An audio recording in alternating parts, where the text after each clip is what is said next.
Whoa, boy. I see a big, major lawsuit here by Benny Boy.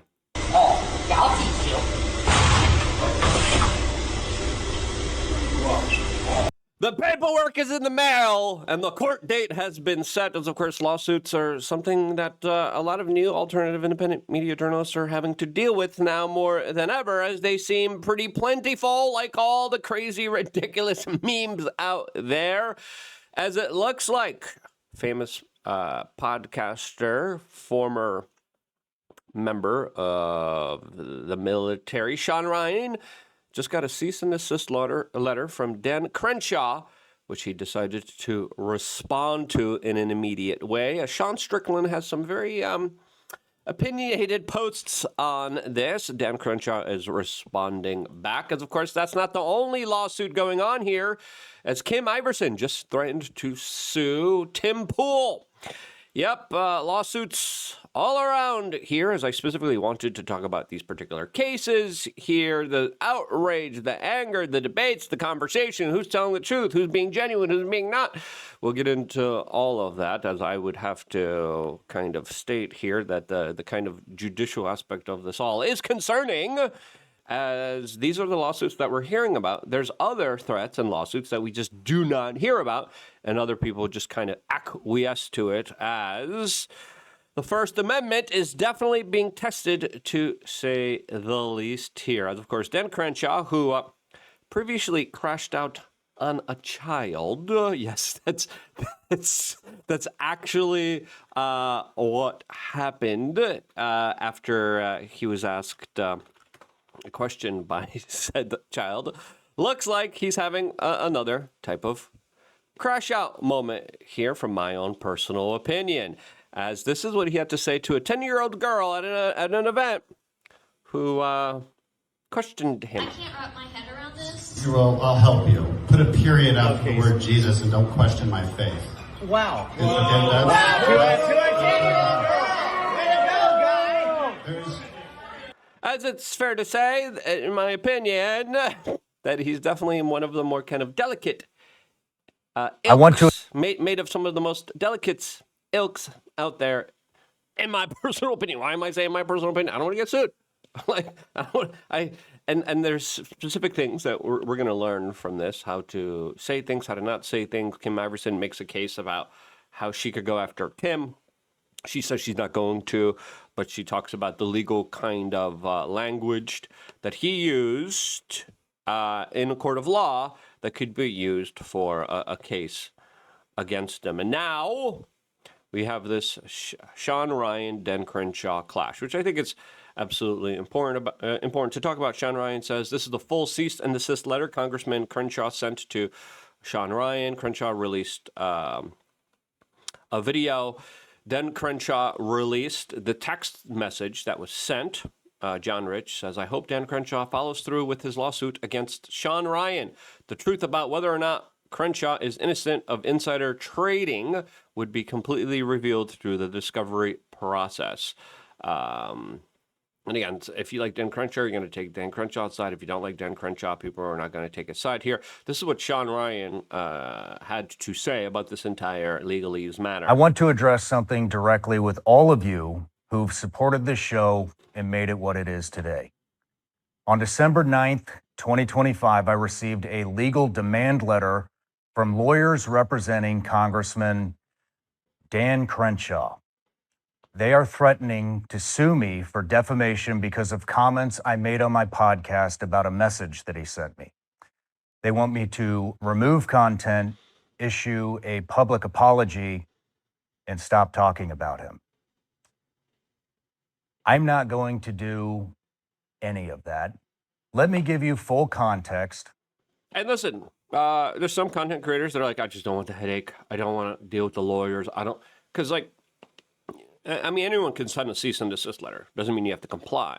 The next following action is, how much do you want to spend to follow through on this? As of course, the starting bids are usually around $50,000, and then they kind of go up from there, depending on the litigation, depending on the type of suit, depending on what they're asking for, depending on discovery, and then the numbers kind of rack up. And lawsuits are definitely a way to either intimidate, make people afraid, and to also bankrupt people as well, as we have seen most famously through the Alex Jones case, where he is now allegedly owing over $1 billion for making some statements that, of course, he made surrounding one particular type of event.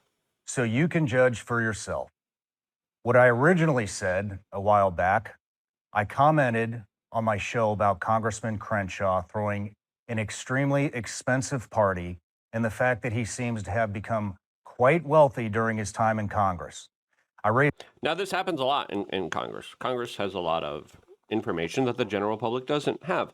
And Congress has been caught, as well as the Senate, as well as people connected to them, doing a lot of insider trading when it comes to the stock market. Nancy Pelosi is one of the best traders in the world. Better than Warren Buffett. Better than all the gurus and experts and financial people in the world. Her trading has been spectacular. As of course, she also is privy to a lot of information. And there are multiple accounts of her gaining access to information. And then magically, there are some kind of maneuvers financially made, especially in the stock market, that tremendously have benefited her. And a lot of people say it's only possible because she's using information that she's getting. Now, there was also a lot of this during the beginnings of COOF. If you remember, during the beginning of COOF, there was members of Congress being accused of insider trading. Right before the events that unfolded in New York City and Chantilly, Pennsylvania, and in the Pentagon in 2001, there was also a tremendous amount of huge insider trading that allowed people to profit off of the events that happened in 2001. And those individuals were never looked into and investigated. Yeah, I see that as a big red flag, especially since they were able to get away with it, as people are still asking what in the world happened here. Now, before playing the rest of this clip and talking about this Kim Iverson type of situation as well, just really quickly and shortly, in case we get sued, we need to fill up our coffers, and that's why we wanted to tell you about WeAreChange.shop. And one of the supplements I've been taking every day, and I've been seeing incredible gains. I mean, my sleep score was like in the 80s. Now it's in the top 90s. What's my sleep score today? Look at that bad boy. Look at it. What is that? Hold on. 96. Yep. Come on, focus, Andy. It's 96. Why? What changed? I started to take the vitamin D that we started to make with K2. Lots of people are deficient in vitamin D. According to a 2002 analysis of the National Health and Nutrition Examination Survey, data from 2001 to 2018 found that only 34.5% of Americans have sufficient vitamin D levels, defined as 30 ng/ml. According to a lot of health practitioners, that is a very low level.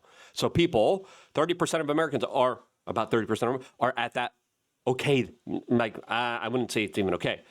They keep lowering the levels. They keep lowering the levels of testosterone, which is naturally acceptable. Lots of people very deficient in vitamin D, and there are a lot of bad things that happen when you are. Dr. Eric Berg talked about how people deal with very bizarre symptoms when they have very low vitamin D. He talked about night sweats, mood fluctuations, low motivation, procrastination, panic episodes, aching pelvis, hips, thighs, lower back, declining muscle strength, joint stiffness, chronic fatigue, cognitive sluggishness, persistent hunger, and reduced meal satisfaction. And he goes on and talks about how you have about 25,000 genes in your body, and 10% of them are greatly influenced by vitamin D. To support these genes and help prevent deficiencies, I recommend taking 10,000 to 20,000 IUs of vitamin D3 daily, which is safe and effective when used properly. How do you use it properly? You make sure your body could actually take it in. How do you make sure you do that? You make sure you have proper magnesium levels. It also helps when you have it with K2 and fats. That's why we have ours with extra virgin olive oil. Other things like zinc and vitamin B6 also help. But that's why we created the SunForce bundle. That's how you support us. That's how you support this independent media organization. That's how you support yourself and your own independent health journey, which you should be hyper-focused on, since there is a psychological fourth and fifth forms of generational warfare used against you to make you fat, sick, and dumb. Fight back against that. Check out WeAreChange.shop and support this independent media network at the same time. Now, let's go back to these type of lawsuits that are very plentiful now. Raised questions about how a congressman making $174,000 a year can afford that kind of a lifestyle? These are legitimate questions. And to be honest, I didn't even mention Dan Crenshaw's name in that initial conversation. I just brought up the fact that he was having Steve Aoki, a major DJ, spin at his party. That costs a lot of money. And then, let's fast forward a couple years and then, of course, he plays the clip where this happened. And members of Congress, including Congressman Crenshaw, actively trading stocks while having access to non-public information that affects those very stocks. I'm not the only person asking these questions, but apparently I'm the one that got under Dan's skin. After I made those comments, Congressman Crenshaw sent me an Instagram message.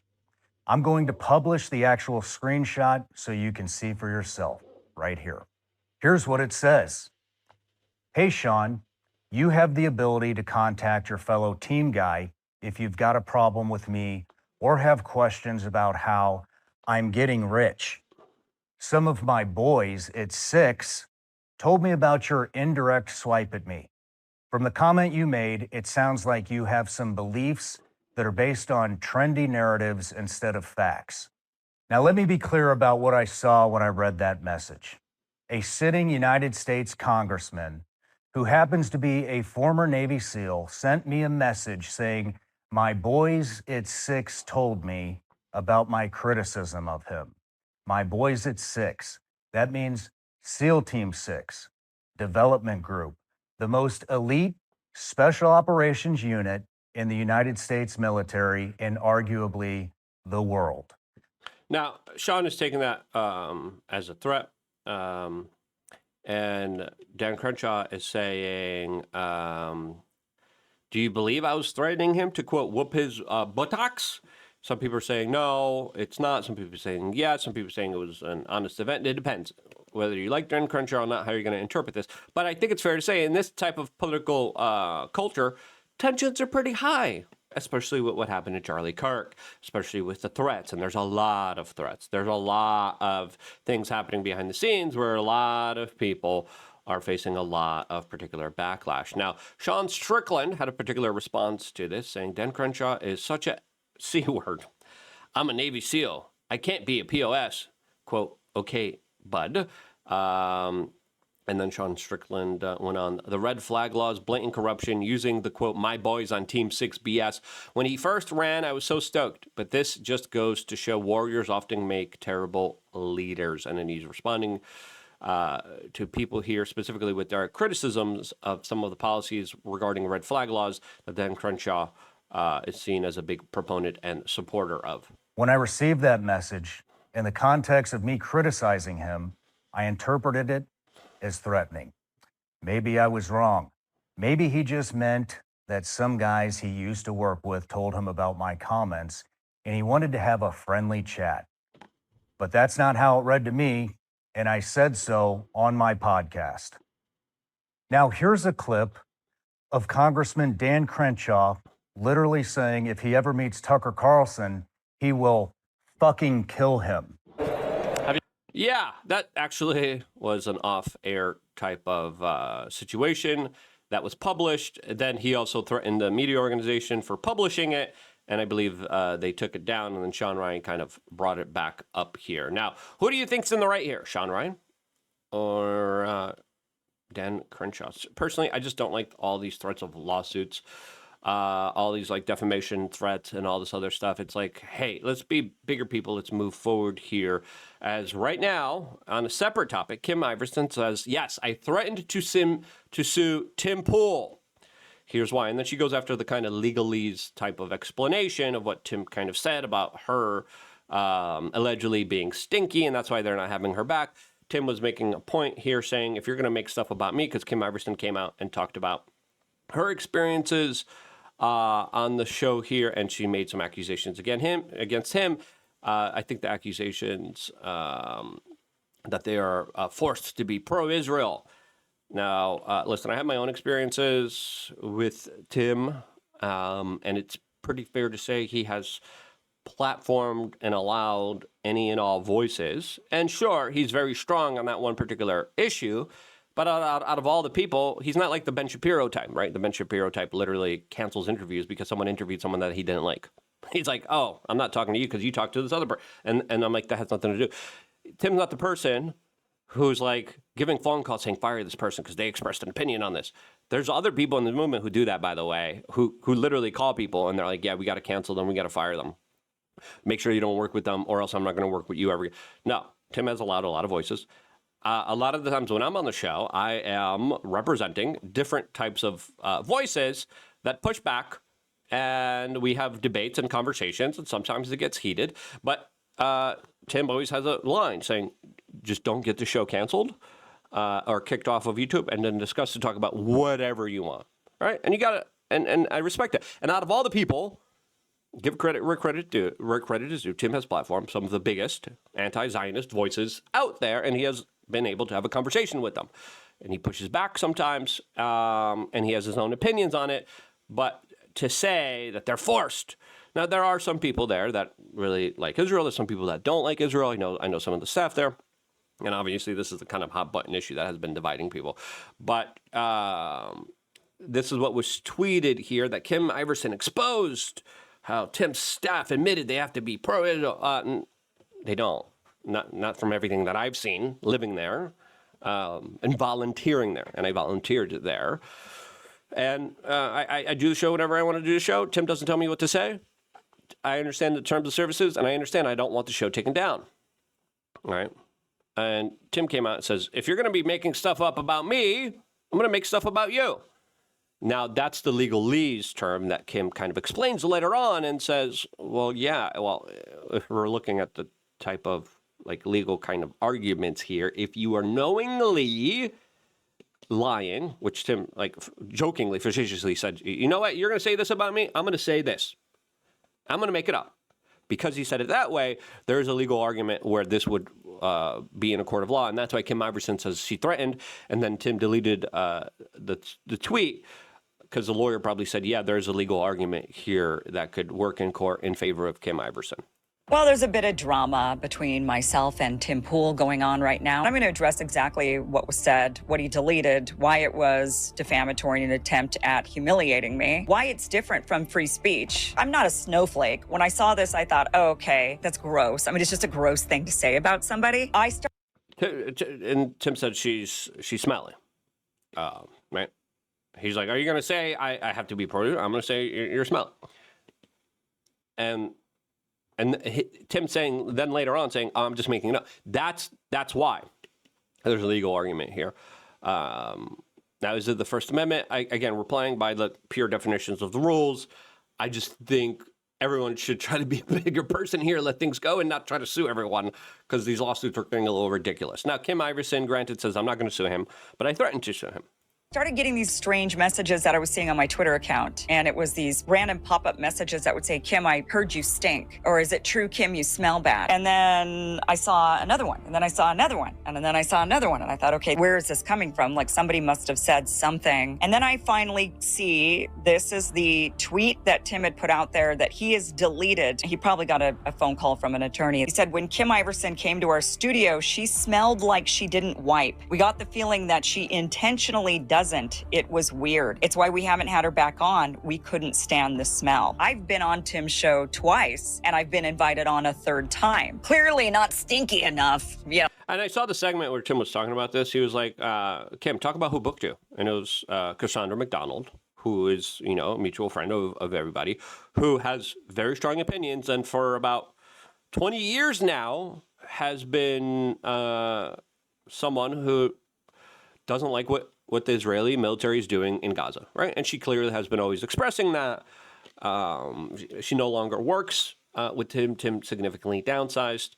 And then, there's a whole situation there. Yeah, because they invited me back. Just last year, he writes me and he says, you got... Yeah. Now, Kim obviously has her opinions on it. And again, Tim has platformed, and this is the biggest kind of takeaway here, the biggest critics, the biggest people who are willing to have the discussion and the debate and the conversation.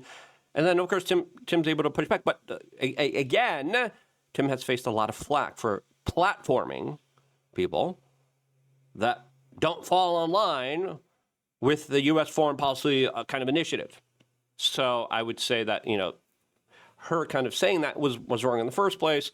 Tim answering back this way, I think, I wouldn't do that personally myself. That was wrong in the first place.